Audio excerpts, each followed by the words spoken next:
For centuries, knowledge has been hidden in plain sight across the sands of time. Whispers of lost civilizations, cryptic symbols, and forbidden histories have been erased or concealed. What if the truth was never lost, but hidden? Welcome to Eye of Ancient Mysteries, where the past speaks and the future listens. Sit back, open your mind, and prepare to uncover the untold secrets of our world. Let the journey begin now. Top 10 Lost Things in History 1. The lost photos from Kennedy's assassination.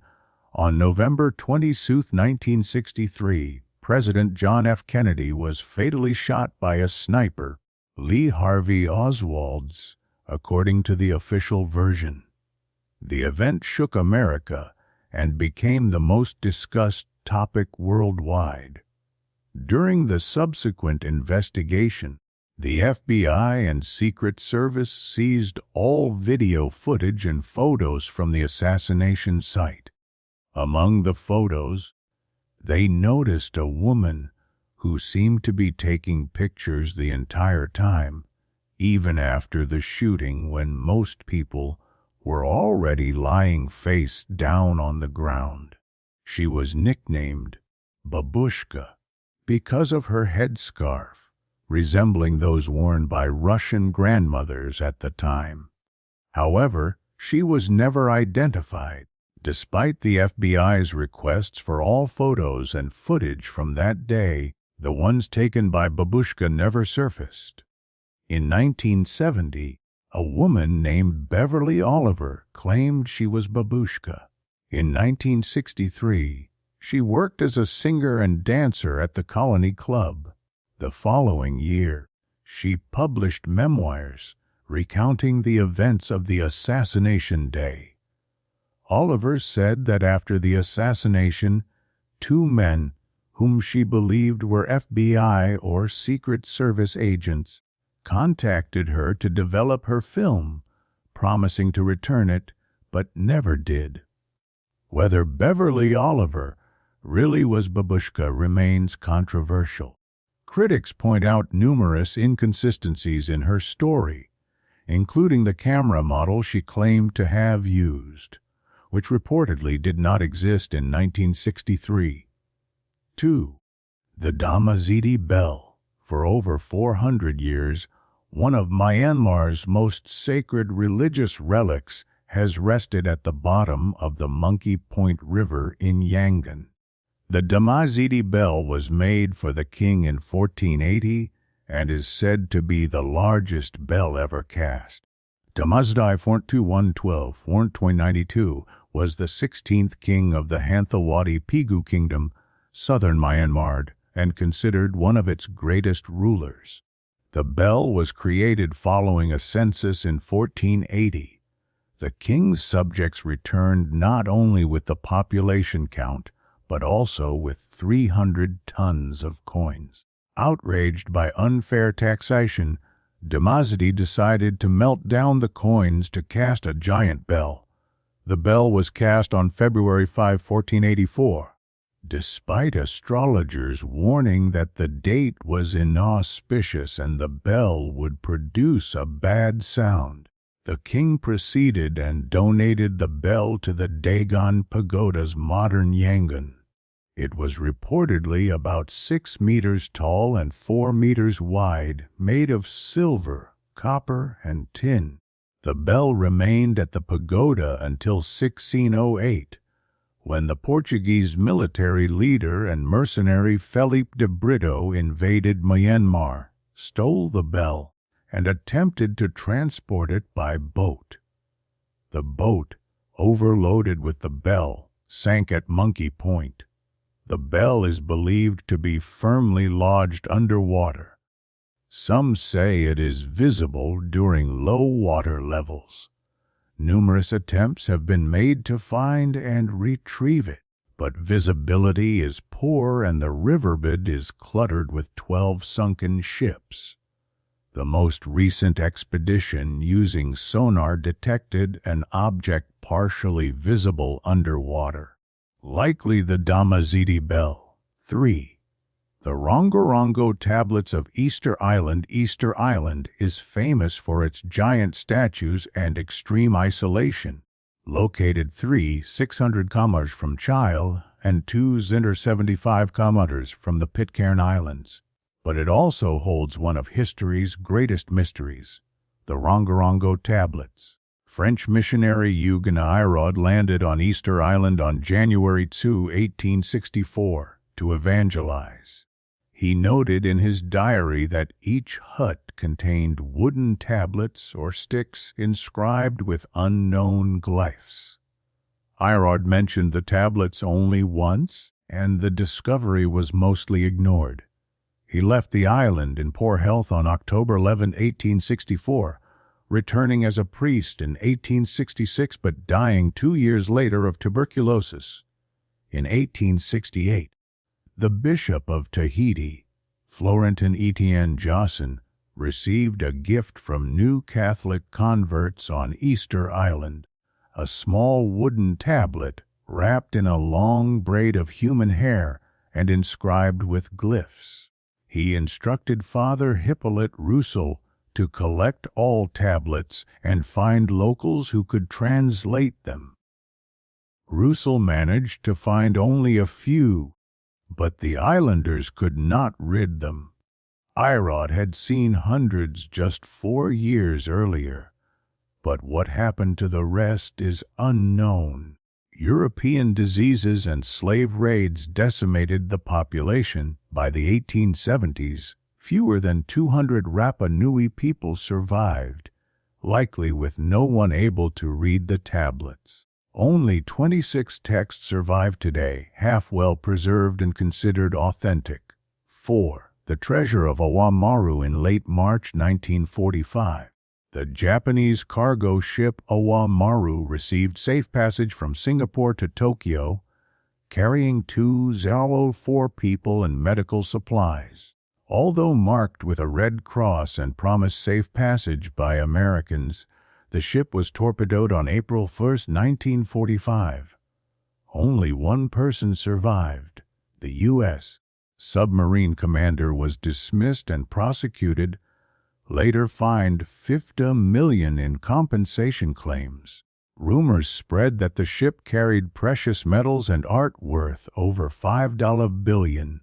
In the late 1970s, China launched one of the world's largest shipwreck hunts and found the wreck. After spending nearly $100 million over 5 years, only some personal belongings were recovered. No treasure was found. The most accepted theory is that the treasure was never aboard Oamaru, but was to be loaded in Japan and unloaded in Thailand. 5. The silphium plant. According to legend, in 631 BC, the Greek king Battus and his men founded the city of Cyrene on a fertile plateau in present-day Libya where the silphium plant grew. Greeks believed it was a gift from Apollo. Theophrastus wrote that silphium grew only there and could not be cultivated.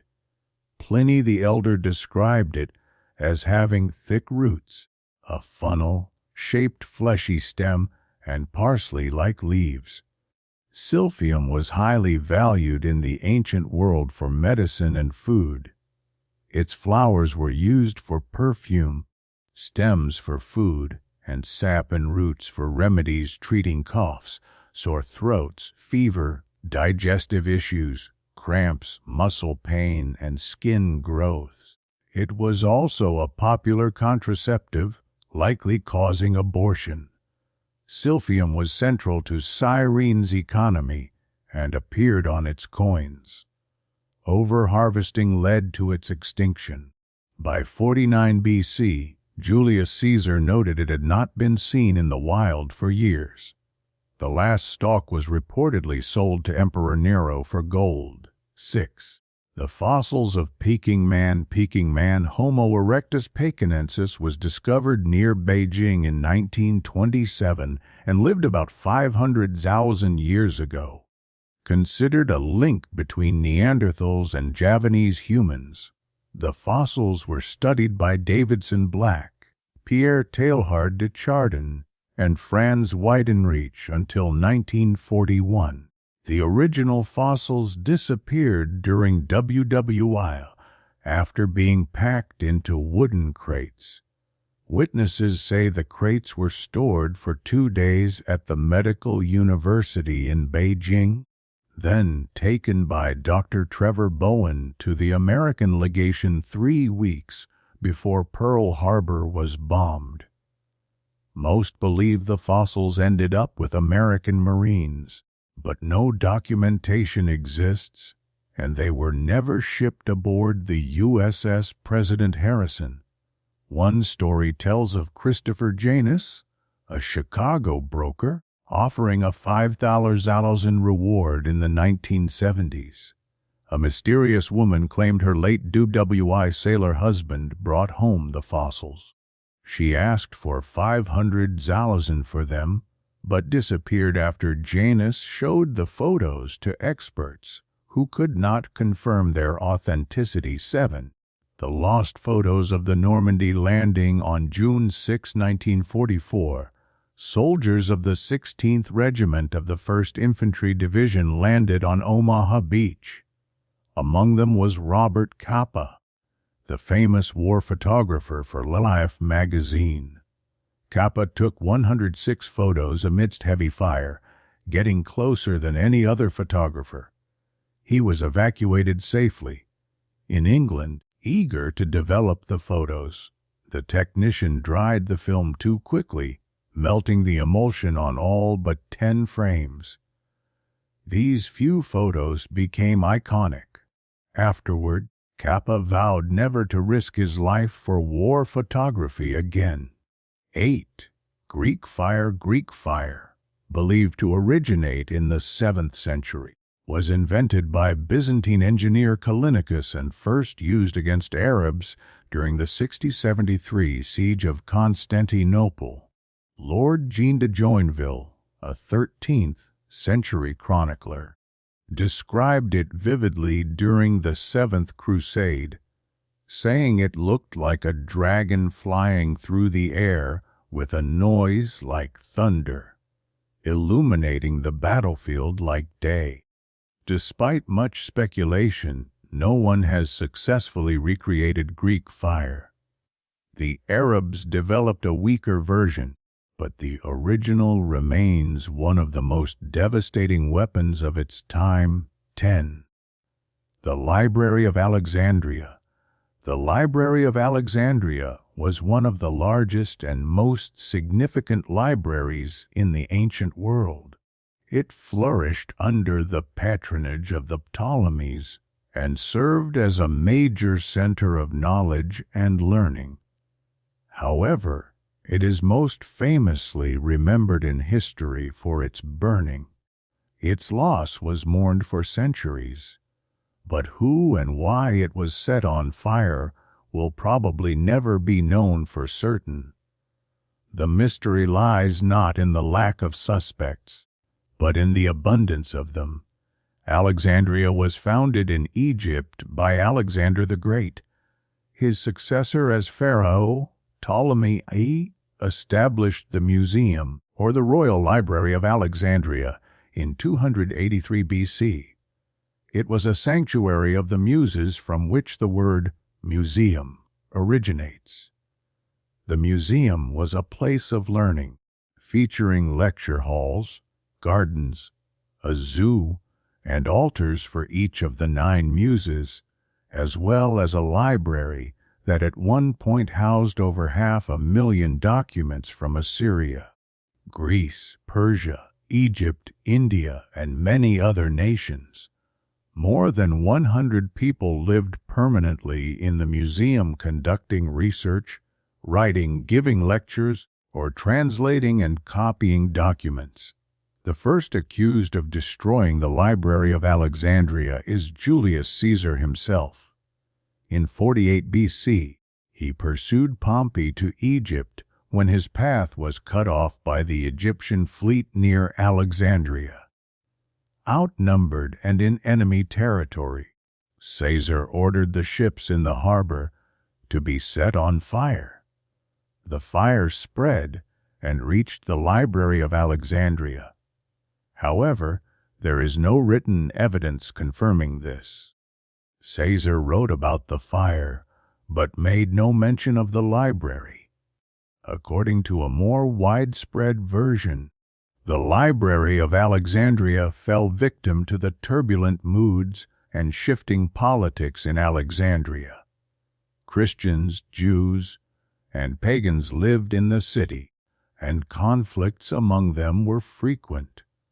On one occasion, a group of Jews drove Christians out onto the street by shouting that the church was on fire. When the Christians rushed to flee, the Jews killed them. This led to mass chaos, and the Christians retaliated by killing the last chief librarian, Hypatia. Some believe this marked the end of the library. When, by whom, and under what circumstances the library of Alexandria was destroyed remains uncertain. There are various historical notes from different authors, many of which contradict each other.